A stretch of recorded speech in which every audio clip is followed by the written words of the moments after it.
We normally build a dam to hold water back and store it for use in water supply, irrigation, hydropower, or flood control. But sometimes we have to let some water go.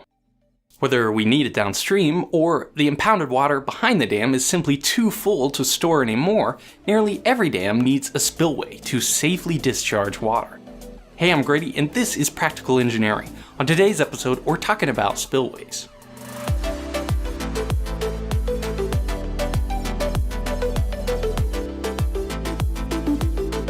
This episode is sponsored by Skillshare. More on that later.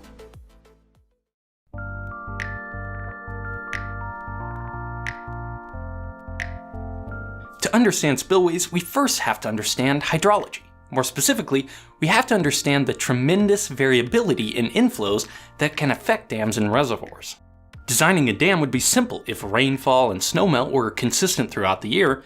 In fact, most dams wouldn't even be necessary, since hydrologic variability is the reason why most dams exist in the first place, to provide storage of water and smooth out the ebbs and spikes of inflows to protect us from flooding or so that the water can be used to meet our needs throughout the year. But those spikes in inflow can be enormous. It's not unusual for a watershed to generate the majority of its entire annual volume of water in a single storm event.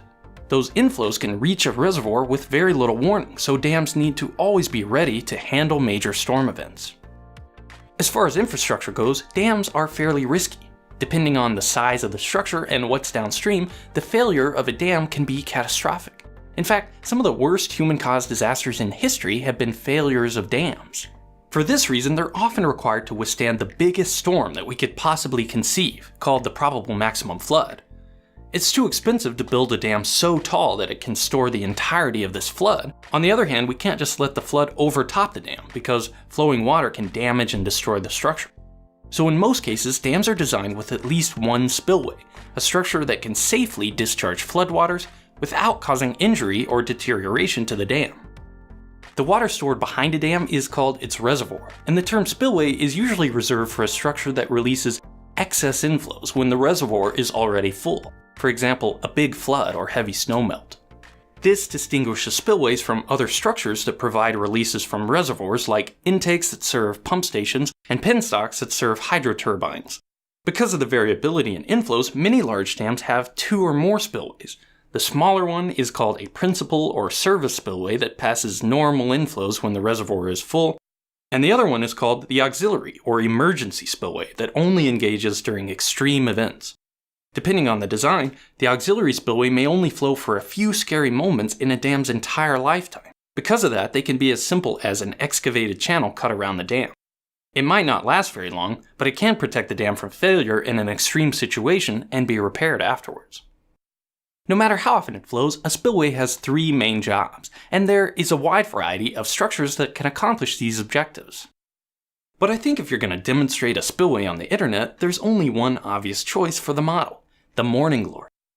This is a type of drop shaft spillway that has enchanted the internet with crazy vortex photos, and I built a model of one here in my shop so we can use it to discuss the basic functions of a spillway. And the first basic function is the most obvious: to manage the water level in a reservoir. A morning glory is in a class of spillways we call uncontrolled. In general, they're set and forget. There are no gates or moving parts to manage. They regulate the reservoir simply by existing.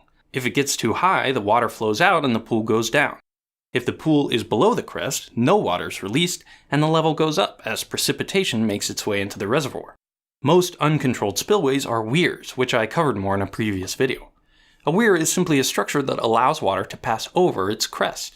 The morning glory acts like a circular weir at first, but as the water level goes up, the bell mouth chokes and the behavior changes. This type of spillway is used in narrow canyons where there isn't much room for a more conventional overflow. Uncontrolled spillways normally need to be pretty big to handle even the largest storms that a reservoir might face without any moving parts. That can get expensive quick, so an alternative can be to use controlled spillways with different types of gates.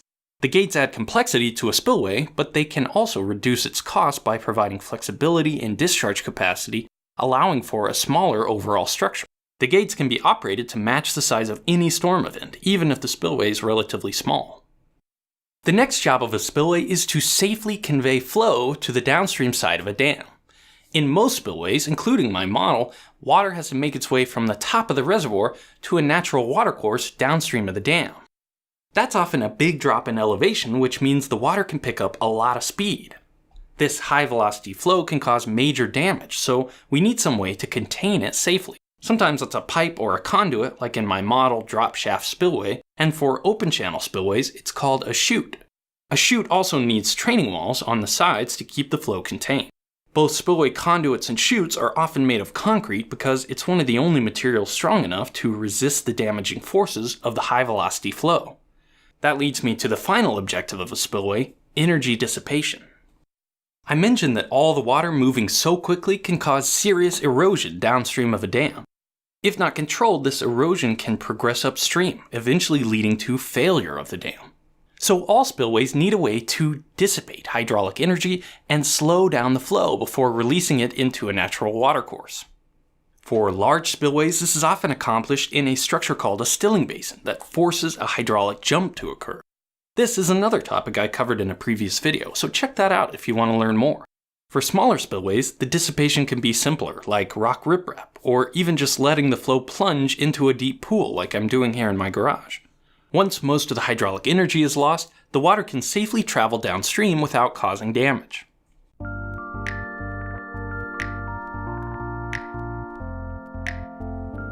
Like most of my videos, I'm just scratching the surface of a gigantic topic. The spillway is a critical part of any dam and often the most complex component. Designing a spillway usually requires a team of engineers performing structural, geotechnical, electrical, mechanical, hydrologic, and hydraulic analysis to get it right. Also, we can safely discharge water from a reservoir during a high inflow event when there's no more room to store it. Thanks to Skillshare for sponsoring this video. As I record this, Practical Engineering is about to cross the 1 million subscriber mark, which is really exciting for me. Besides the awesome fans, I think a big part of the channel's success has been that I'm constantly trying to learn new skills and improve the quality of these videos. One of the ways I do this is through Skillshare, an online learning community for creators with more than 25,000 classes in design, business, and more. Premium membership at Skillshare gives you unlimited access to high-quality classes from experts working in their fields to help you gain new skills and live your best life. One that I'm watching right now is by Simon Sinek about how to make presentations more interesting and compelling. Getting tips and tricks from a successful presenter like Simon is invaluable to me, and there's nowhere else you can find content like this online. If you're trying to learn a new skill or improve on an existing one, cut through the clutter of online tutorials and click on the link in the description below to start learning with Skillshare. The first 500 people to sign up will get a 2-month free trial. Thank you for watching, and let me know what you think.